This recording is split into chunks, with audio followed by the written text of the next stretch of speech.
another episode of Street Smart University's Peak Performance Masterclass. Today we have with us the lovely Celestine Chua. And Celestine is a very successful blogger. She's the founder of personalexcellence.co, that is personalexcellence.co.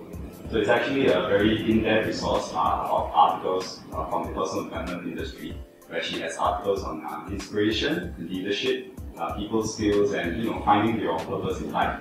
It's actually it's quite a treasure trove of articles. I've been using it for the past year, and so the website again is www.personalexcellence.co. Right. So Celeste, what was it that inspired you to be so passionate about helping others to achieve success in life? I would say the turning point was when I was in university. So when I was in university year 2, prior to that, I've always been working towards very performance-driven goals in life. And I would say in Singapore, oftentimes the objective of education is to get a good degree, have excellent academic results, and then nail the job that gives you the most lucrative salary. So those were the goals that I've been working towards for probably at least 10 years prior to me being in university, as well as when I was in university. And when I was in year 2, I guess I have sort of achieved the goals that I set out for myself. I was the Dean's Lister. I was also the top student in my specialization of marketing, and I also nailed a job with a great MNC, a highly coveted job in MNC. And at that point, then I still had 1 year before I had to graduate. I was thinking to myself, like, what should I do after that? And I kept asking myself, okay, so what should I aim for when I'm in by the time I'm 25, by the time I'm 30, 35, 40, 50. And consistently, the answer that kept coming up was that, okay, earn more money, get a better job, like rise up in the corporate ladder, get a bigger house, get a comfortable, like all these material goals just kept coming up, and they were great goals. But the turning point was when I got to the question of, okay, so what do I do when I die? And that's where everything changed, like the whole paradigm changed. Because then all the material goals that I was conjuring up in my mind prior to that question suddenly became insignificant. Like, okay, $5 million in my bank, I have a huge mansion, like 5 cars, a fleet of 5 cars, but I can't bring them with me when I pass on. So then I asked myself, what is the most meaningful, most purposeful thing I can ever do? And I realized that the most purposeful thing I can really do is to help people grow and to achieve their highest potential. And that's when I really set myself on that purpose. Like, my purpose in life today, I would say, is to help others achieve their highest potential, and for myself to achieve my highest potential as well. And ever since then, I've been working towards that purpose. So, to that, maybe some of our viewers out there may be feeling, I've spent thousands of dollars on seminars, on books, of personal development. So, why am I not getting results? Why is it that I can't achieve the excellence and success that I want in life?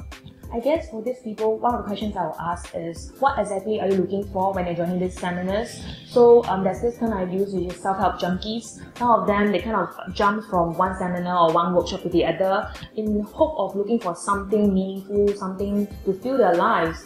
And they often find that they get this quick emotional high during the workshop or the seminar itself, which quickly dissipates in the days, weeks, months after that. So first question, what are you looking for exactly? Like, what is it that you want to achieve? Are you looking for the workshops as an end to itself or a means to an end? The second question is, have you been taking action on what you're learning from the workshops or seminars? The interesting thing is I've conducted many courses, many workshops, and I find that the same material I'm disseminating to my participants, everyone is getting different things out of them. I'm saying the same thing, it's one same trainer saying the same thing to maybe 20, 30, 50 participants, but each of them get different results. And why is that? Because some people take action, some people don't. Some people learn to integrate what I share into their lives. And interestingly, I have even conducted courses where people don't, some people who register, paid the money, don't even turn up. So it's very important that I think you figure out like what is it that you're looking for, and secondly, to really take action, and that's when you really will find that you achieve the results and what you want to strive for.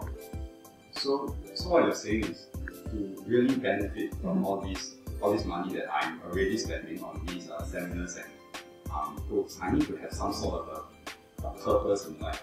I would say, think about the objective of joining these workshops and seminars. What do you want to get out of them? Is it because you want to learn a certain skill?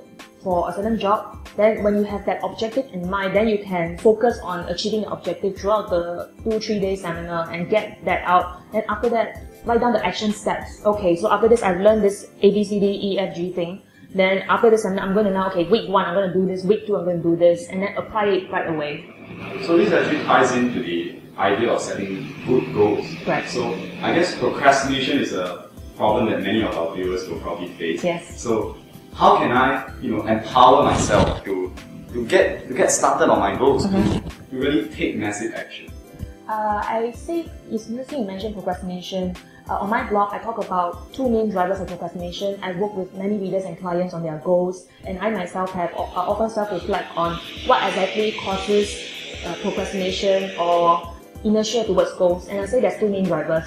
Firstly is when there's a lack of desire. The second driver of procrastination is when there's a certain blockage, fear. And if you want to constantly be inspired, be empowered to take your goals with no hesitation whatsoever, the first thing is be in tune with your desire. Why are you working on the goal? Most people achieve or set out for certain goals without even knowing why they're achieving it.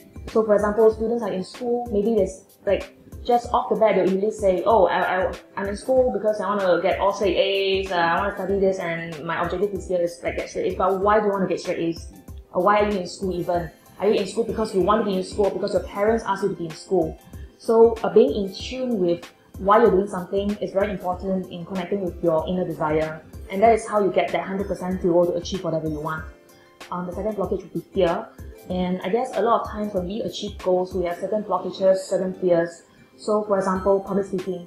Maybe people procrastinate on public speaking because they are afraid of the crowd, they're afraid of being judged on. They're afraid of messing up and looking like a fool.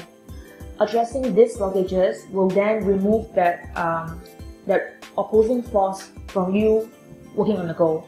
So connecting the desire and removing the fear will then make everyone, will then put you in a full empowerment mode towards any goals that you want to achieve.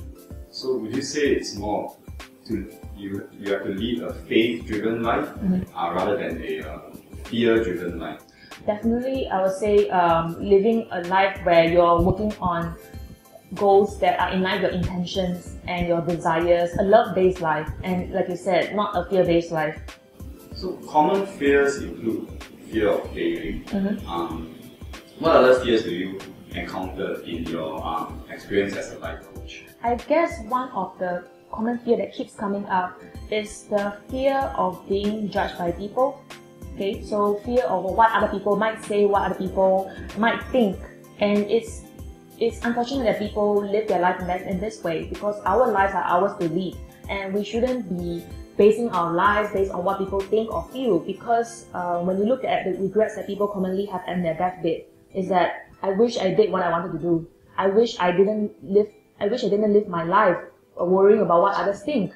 Okay, because at the end of the day, when you are at your deathbed, do you want a life where you were following your own desires and your own thoughts and opinions and being true to them, or do you want to live a life that's based on what other people think?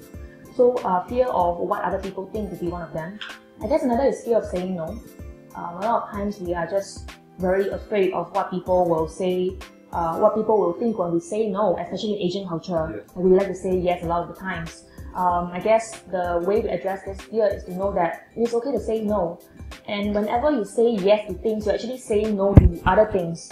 You want to prioritize, know what is it that you are passionate about, you want to work towards, and consistently say yes to them and say no to everything else. So by saying no, you take charge of your life and you empower yourself to really work on the things that you want to work on. Exactly. Want to work on.